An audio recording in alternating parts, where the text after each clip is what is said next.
Bienvenidos mis amigos a una edición más de Verdades que Liberan. ¿Alguna vez usted se ha perdido?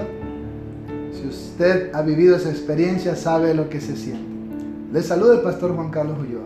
Una vez también me perdí en una ciudad y tuve que hacer un poco de cosas con un amigo ahí, hacerme amigo de una persona para que en su carro me llevara a un lugar donde podía recuperar mis pertenencias y poder salir de ese lugar. Hoy en día siempre encontramos en las noticias historias de personas extraviadas, de personas desaparecidas, de personas que se han perdido y no los encuentran. Hay veces que suceden casos donde nunca aparecen esas personas. Hoy quiero hablarles de una persona en la Biblia que también desapareció. Su nombre es Enoc. Es importante e interesante esta historia, porque le aseguro que un día usted escuchará en las noticias de miles o tal vez millones de personas desaparecidas. Usted dirá, ¿y qué fue lo que pasó? Bueno, es el deseo de mi corazón que cuando eso suceda, usted también sea uno de los desaparecidos, porque será bienaventurado. Todos aquellos que desaparezcan aquel día estarán con Jesucristo en esa fiesta que Él tiene preparada para los que han creído en Él. Quiero compartir con ustedes la historia de Enoc. Está en el libro del Génesis, capítulo 5. Dice así, a partir del versículo 21. Vivió Enoc 65 años y engendró a Matusalén. Y caminó Enoc con Dios después que engendró a Matusalén 300 años y engendró hijos e hijas. Y fueron todos los días de Enoc 365 años. Caminó pues Enoc con Dios y desapareció, porque Dios le llevó. Bueno, la historia nos dice aquí que todas las personas que menciona esta genealogía termina diciendo vivió tantos años y murió. Vivió tantos años y murió. Y aún el hombre que más años vivió en la tierra, Matusalén, dice, vivió 969 años, pero al final dice, y murió. Pero el único en esta genealogía que no termina diciendo, y murió, fue este hombre llamado Enoc. Y dice que él caminó con Dios y luego desapareció porque Dios le llevó. Hoy, ¿qué dirían si pasara algo así? Ah, no, los extraterrestres se lo llevaron. Muchos dicen eso. Aunque nunca han presentado evidencias de algo como ello. Bueno, ese no es el tema. Ni quiero hablar de ese tema hoy. Pero aquí dice la Biblia que Dios se llevó a Enoc, que él desapareció. No lo volvieron a ver. Y algo más que menciona es que él no murió. Qué interesante. En la Biblia encontramos no solamente este caso, sino muchos casos de personas que también desaparecieron o fueron arrebatadas por Dios y no experimentaron la muerte. Otro de ellos fue Elías. Usted lo puede leer en el libro de Segunda de Reyes, capítulo 2, versículo 11. También Elías fue arrebatado por Dios. Su siervo Eliseo lo vio, que un carro con caballos de fuego, dice, se lo llevó a Elías en las nubes y se lo llevó al cielo y no lo volvieron a ver más. Lo buscaron, pero no lo encontraron.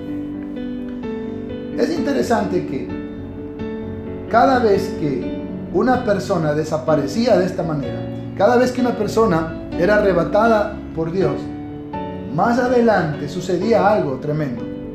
Venía un juicio. Cuando Enoc desaparece, más adelante llegó el diluvio en los días de Noé. Cuando Elías desaparece, cuando Elías es arrebatado y es llevado al cielo sin experimentar la muerte física, más adelante viene el cautiverio sobre la nación de Israel. Mire, qué tremendo esto. Y así vamos a ver varios casos. Tenemos otro caso que no lo dice específicamente la Biblia, pero lo da a entender. Y es el caso también de Moisés. En el libro del Deuteronomio, el quinto libro del Pentateuco, nos dice algo interesante. En el capítulo 34, versículo 6, está hablando de Dios hablando con Moisés y dice, y lo enterró en el valle. Está hablando que Dios, con quien estaba hablando, Jehová, enterró a Moisés en el valle, en la tierra de Moab, enfrente de Bet Peor, y ninguno conoce el lugar de su sepultura hasta hoy. En todo el contexto dice que Moisés fue a este monte, que Dios lo llevó a este monte y que Dios ahí le dijo y le mostró la tierra prometida y que Dios ahí lo enterró y que nadie conocía su sepultura hasta el día de hoy. Nunca encontraron dónde Moisés fue sepultado. Pero hay algo interesante. El libro de Judas, el libro que está antes del Apocalipsis, en el versículo 9, dice, pero cuando el arcángel Miguel contendía con el diablo, disputando con él por el cuerpo de Moisés, no se atrevió a proferir juicio de maldición contra él, sino que dijo, el Señor te reprende. El comentario que hace Judas no lo encontramos en la Biblia. Tal vez lo leyó en algún libro apócrifo o alguna tradición judía, pero no lo encontramos en la Biblia.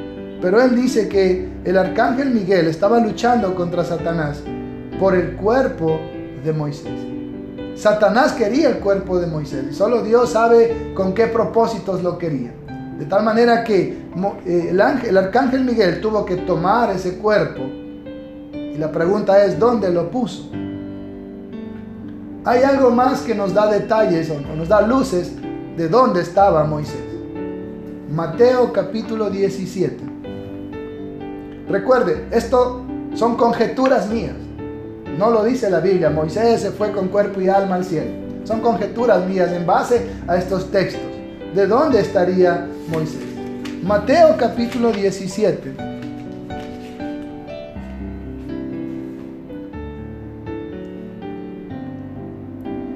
En el versículo 1 al 3 dice, 6 días después Jesús tomó a Pedro y a Jacobo y a Juan su hermano y los llevó aparte a un monte alto y se transfiguró delante de ellos y resplandeció su rostro como el sol y sus vestidos se hicieron blancos como la luz. Y aquí les aparecieron Moisés y Elías hablando con él. En esta escena de la transfiguración donde Jesús muestra su gloria a sus apóstoles, aparece Moisés y Elías. Eliseo lo vio como un carro de fuego, se lo llevó. De Moisés se dice que no se sabe dónde estuvo enterrado su cuerpo. Y Judas dice que el diablo quería el cuerpo de Moisés y el arcángel Miguel tuvo que tomarlo. Pero acá nos dice que Moisés y Elías aparecieron con Jesús en el monte de la transfiguración. Lo cual nos dice que Moisés estaba en el lugar donde estaba Elías. Ahora recuerde, la escritura enseña que cuando las personas mueren van al Hades, al Seol o Abadón, como usted quiera llamarlo. El Tártaro o Averno es el lugar donde están los demonios, pero el Seol, Hades, Abadón o infierno, como lo llaman algunos, es el lugar donde van los muertos. Y en otro lado está el lugar de consolación o el seno de Abraham. Pero Moisés no estaba allí, Moisés estaba con Elías. Eso significa que entonces Moisés también fue arrebatado al cielo. Hay una tercera persona que también fue arrebatada al cielo. Estamos hablando de nuestro Señor Jesucristo. En el libro de Lucas,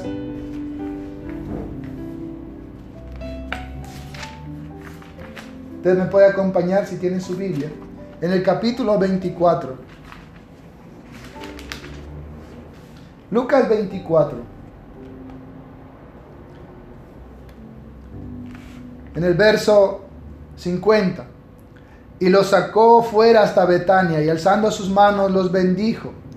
Y aconteció que bendiciéndolos, se separó de ellos y fue llevado arriba al cielo. Ellos después de haberle adorado volvieron a Jerusalén con gran gozo. Jesús fue arrebatado al cielo, ascendió al cielo y está sentado a la diestra de Dios. El libro de Hechos también nos cuenta acerca de esto. En el capítulo 1, versículo 10 de Hechos de los Apóstoles, dice: y estando ellos con los ojos puestos en el cielo, entre tanto que él se iba, he aquí se pusieron junto a ellos 2 varones con vestiduras blancas.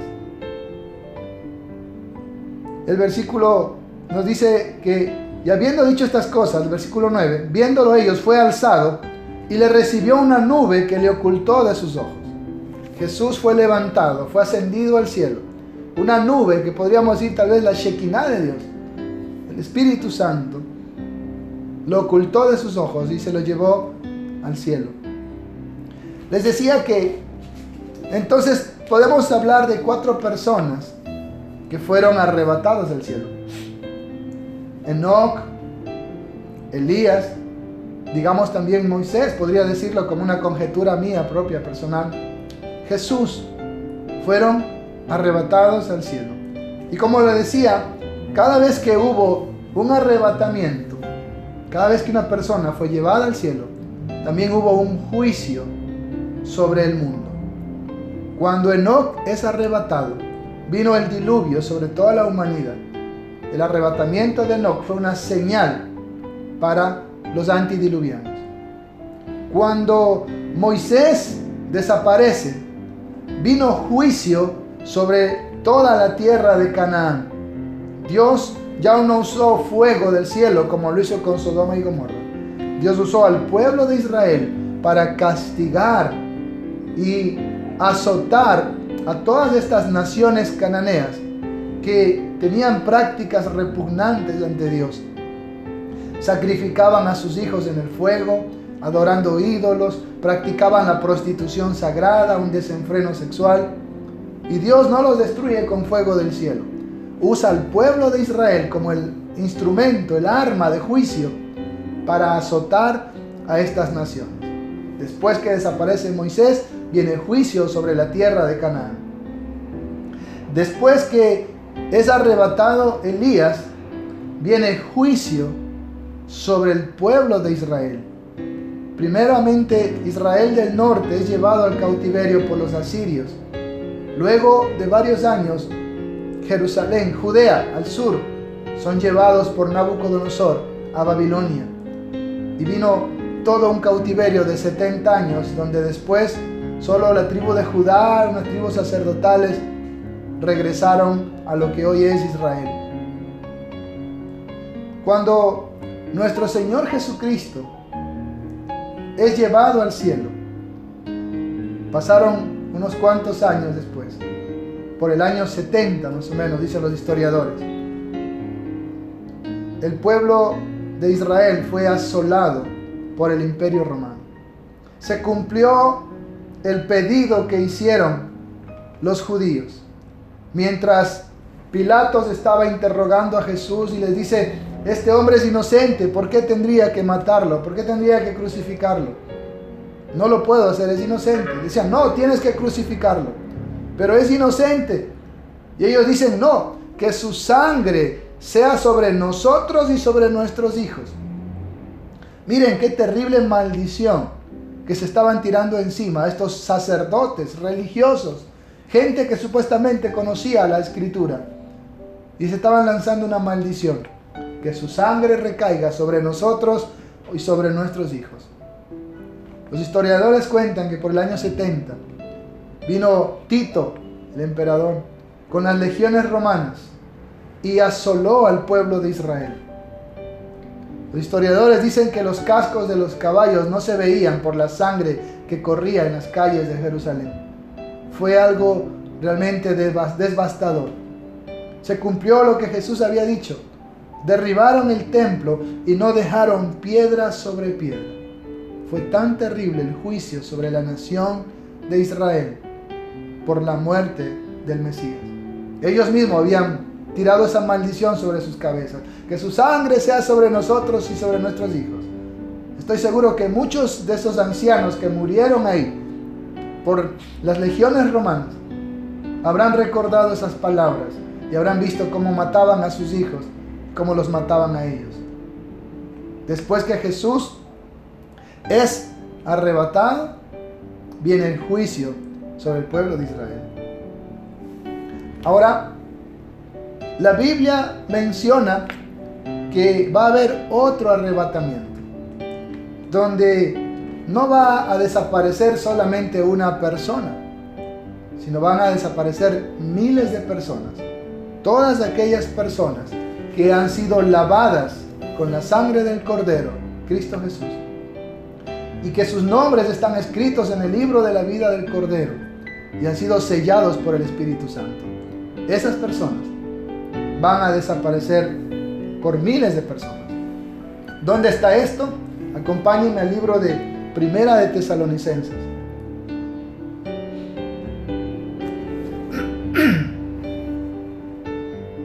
La carta que escribe el apóstol Pablo a la iglesia de Tesalónica, la primera carta, dice así en el capítulo 4, versículo 15. Por lo cual os decimos esto en palabra del Señor, que nosotros que vivimos, que habremos quedado hasta la venida del Señor, no precederemos a los que durmieron. Porque el Señor mismo con voz de mando, con voz de arcángel y con trompeta de Dios, descenderá del cielo, y los muertos en Cristo resucitarán primero. Luego nosotros, los que vivimos, los que habremos quedado hasta el final, seremos arrebatados juntamente con ellos para recibir al Señor en el aire. Y así estaremos siempre con el Señor. ¿Qué nos está diciendo aquí el texto bíblico?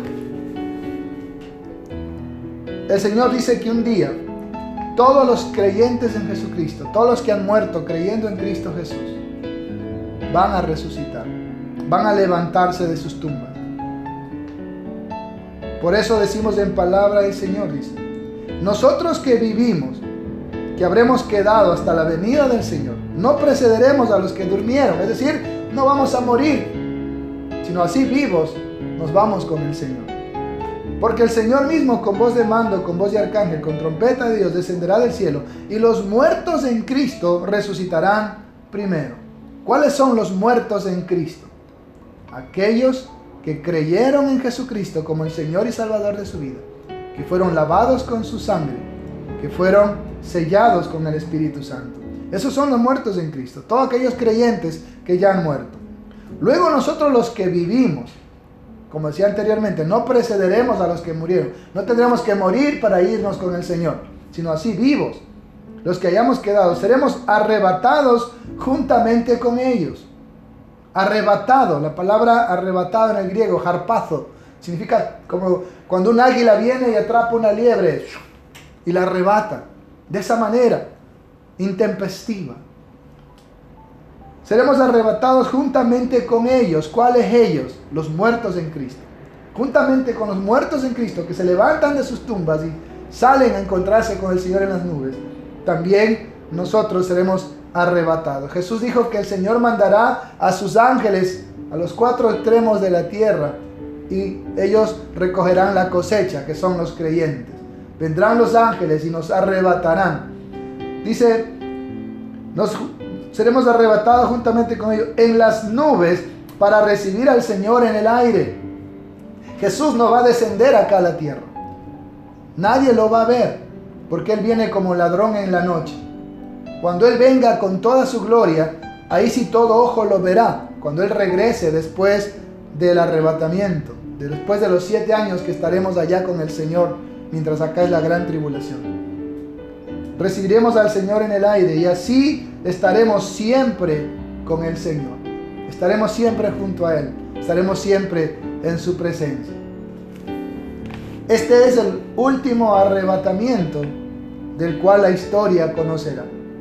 Hablamos de Enoc, Moisés, Elías, Jesús. Luego la iglesia de Jesucristo, los verdaderos creyentes serán arrebatados y serán llevados con Cristo Jesús. Él vendrá como ladrón en la noche, cuando nadie lo espere. Nadie sabe el día ni la hora, ni los ángeles que están en el cielo. el momento que menos esperamos, vendrá Cristo a arrebatar a su iglesia y miles de personas desaparecerán. Quiera Dios que usted sea de las personas arrebatadas y no de las que se entera por las noticias, porque eso será terrible.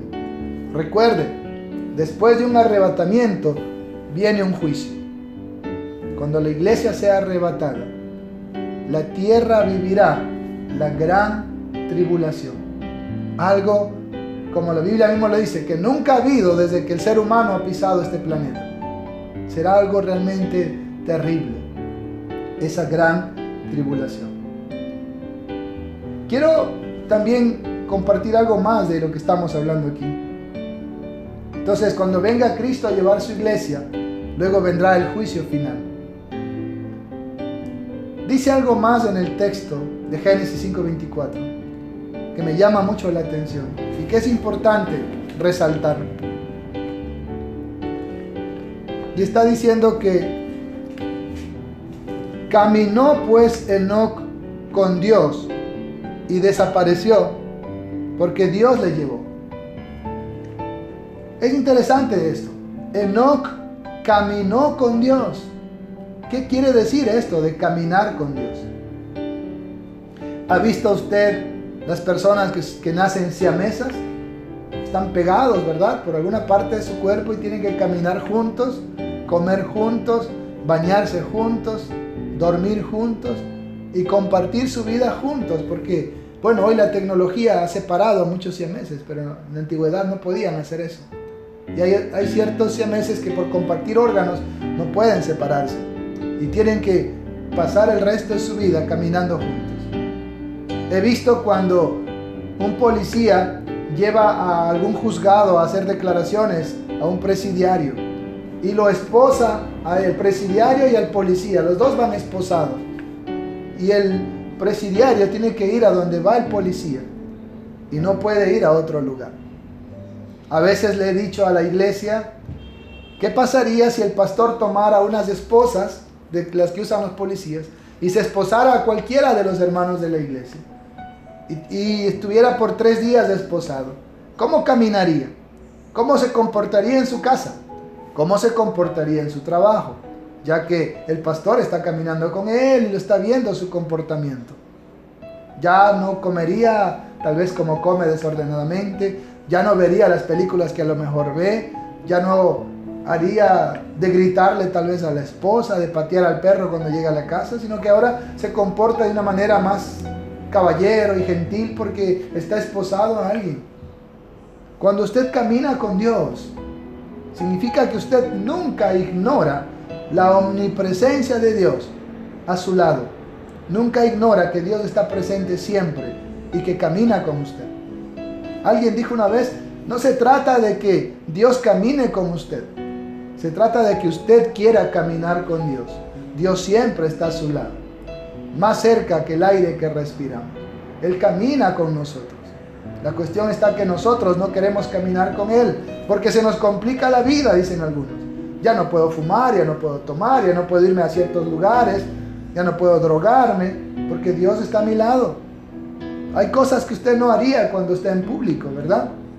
Asimismo, hay cosas que usted no haría si tuviera conciencia de que Dios está caminando a su lado.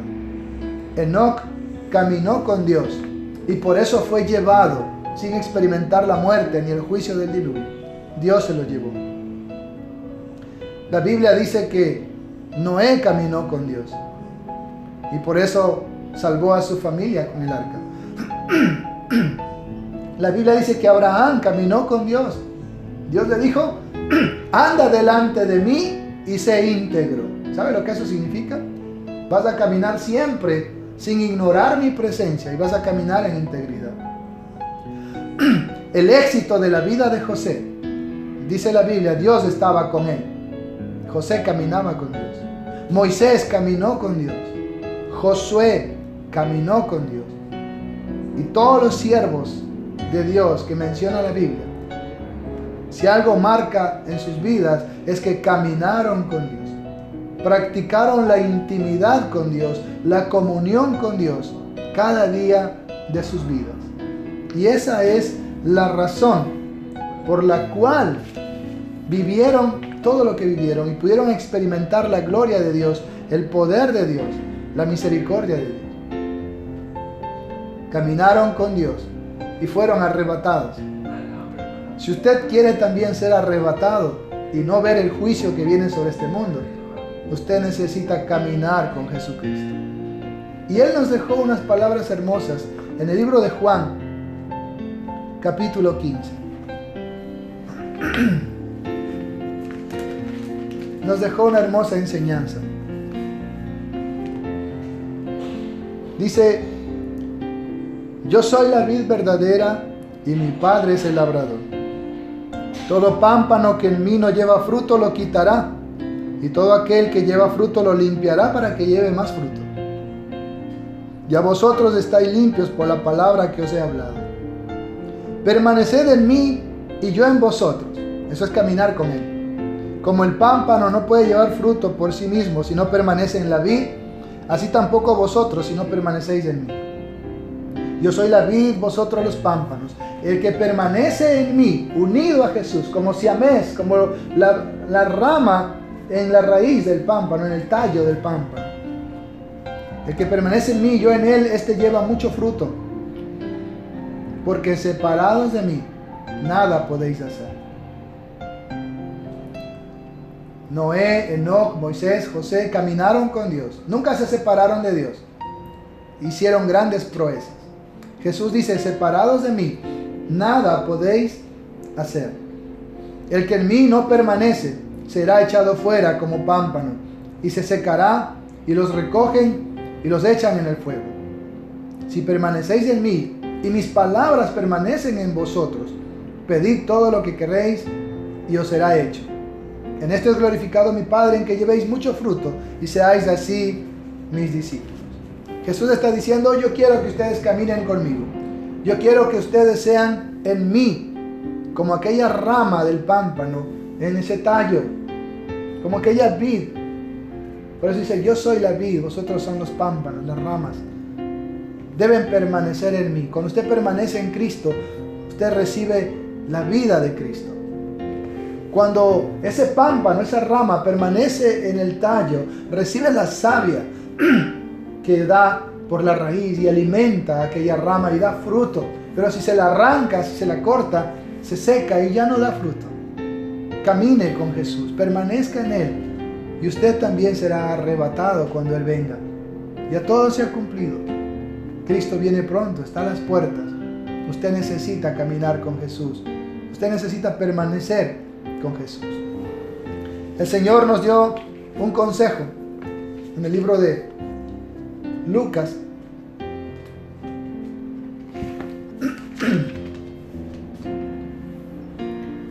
En el capítulo 21, versículo 36.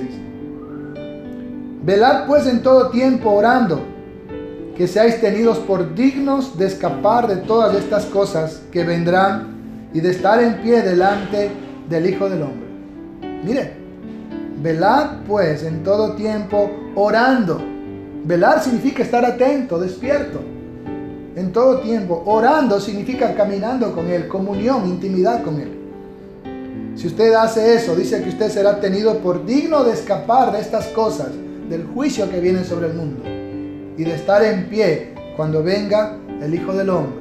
Estar en pie significa no derrotado, no abatido, no condenado, sino salvo.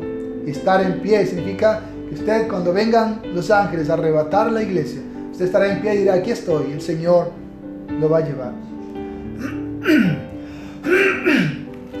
Hay algo más que quiero compartir con usted, y está en el libro de Hebreos, en el capítulo 12.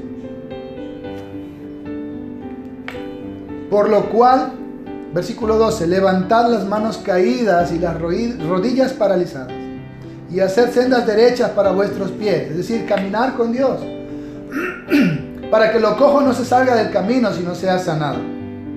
Seguid la paz con todos y la santidad, sin la cual nadie verá al Señor. Mire, seguid la paz con todos. En Romanos dice: en lo que dependa de vosotros, estad en paz con todos.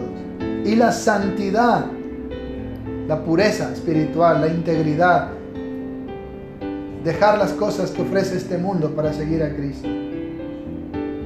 El apóstol Pablo escribía: con Jesucristo estoy juntamente crucificado, ya no vivo yo, vive Cristo en mí. Que Cristo pueda vivir en usted, que usted pueda caminar con Dios y usted pueda experimentar esa salvación que Él ofrece a los que han creído en Él. Cristo viene pronto a arrebatar la iglesia. ¿Está usted caminando con Dios? Empiece a caminar con Él. Si usted ya tiene a Cristo, empiece a caminar con Cristo, a tener esa intimidad diaria con Él. Si usted aún no lo tiene, hoy es su oportunidad. Invite a Jesús a su corazón. Pídale que sea su Señor y Salvador. Entréguele su vida y usted podrá ver la gloria de Dios. Y usted tiene la esperanza de que cuando venga el juicio sobre este mundo, usted ya no estará aquí. Que el Señor les bendiga. Nos vemos en nuestra próxima edición. Muchas bendiciones.